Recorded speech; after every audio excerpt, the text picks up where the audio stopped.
Happy Uniform Day to everybody. It's Spirit Day. Happy uniform. This is Rebel. Hi, Rebel. He wants to get out of that Hi. shirt. Bye, y'all. Hi. Hey, second grade. Ready for your art lesson with your friendly neighborhood art teacher?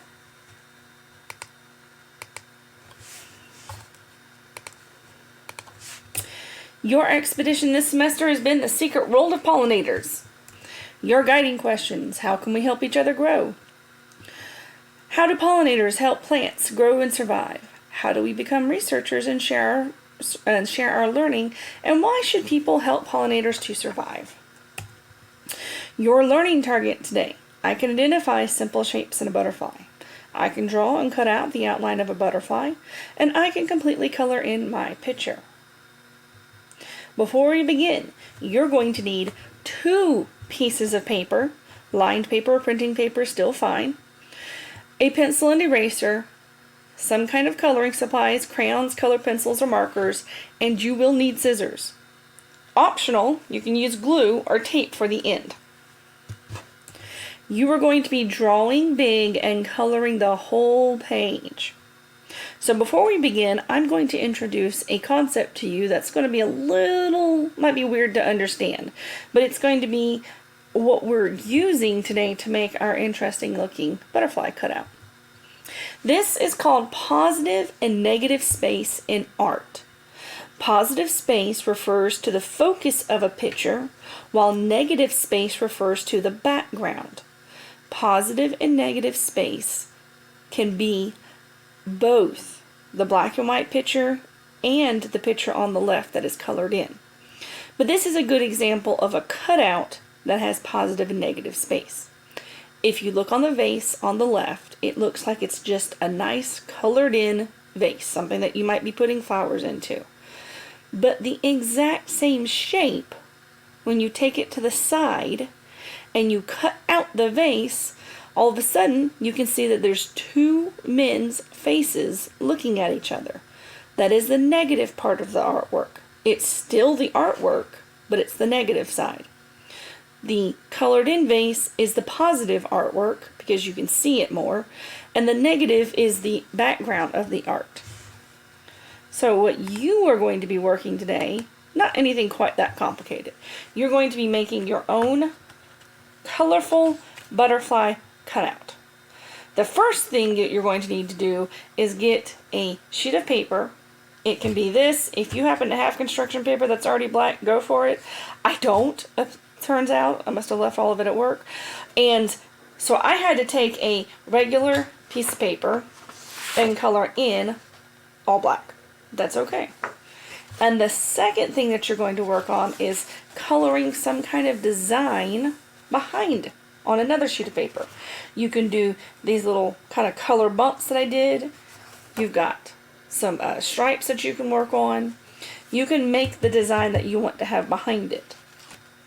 We'll cut out the color, or we'll cut out the butterfly, and this is where the positive and negative is going to be.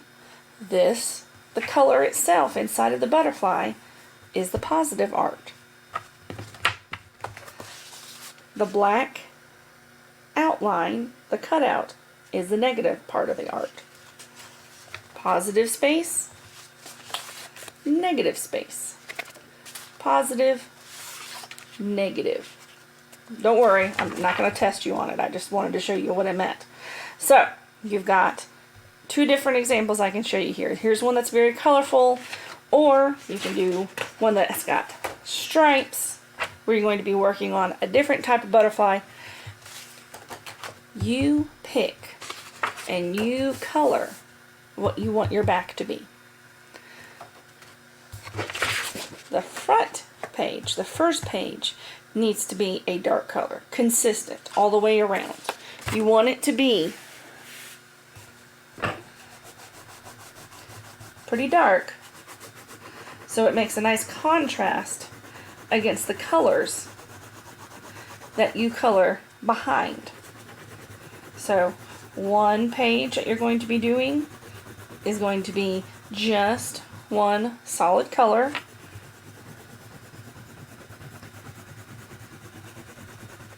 And then the next page is going to be your colorful design. So here's one colorful design. Here's another colorful design. Guys, if you want to do camo, you can do camo. If you want to do stripes, you can pick colors that you want to do. If you want to do bubbles all over it, if you want to do squares, it is your choice. You get to make your patterns. Once you've got these two done, we're going to take only the black sheet and we're going to fold it in half. So I'm going to fold in half. I'm going to use the back of this so you can see better. And let's see, you can see that I drew, or I folded this in half. Now, I'm going to draw that butterfly shape on the back. So, I'm going to first draw the butterfly body, and then big wings. And remember, it has to be touching the fold. It has to be touching the fold. If you do it on this side, you're just going to cut your paper in half and it's not going to work. So, once I got here, I'm not going to cut along this line, but I'm only going to stick to the outside.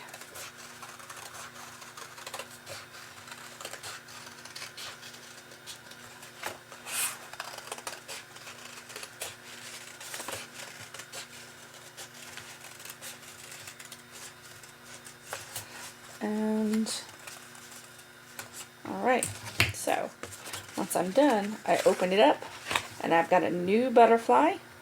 I've got a new, see how I colored big enough so that you can get the butterfly on this. This is where I said you can glue. If you want to glue your black sheet onto your color sheet, go for it. It's your artwork. If you want to do another little optional thing, what you can do next, on another sheet, you can take this and you can glue that on top of it and you'll have a different kind. So, this is what we're aiming for today. Doing one like this is just an optional one.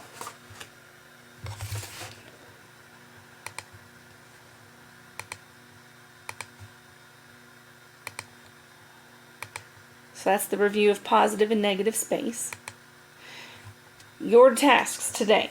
Color one sheet of paper a solid color, usually black, but if you really want to, you can do a different color. On the second sheet, color designs that fill up the whole page. You can use stripes or dots or blobs or bubbles or any other kind of shape that you want, but make sure everything touches each other on the page and fill it up. On the back of the back to the first page, fold it in half. On the fold, draw one half of the butterfly body and then its wings. Start at the fold and then cut out the butterfly.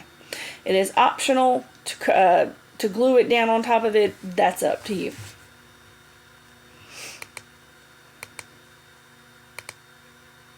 So here again, this is the one that I'm aiming for today, and then if you have extra, you can take that black piece that you cut out and glue it down on top of another one.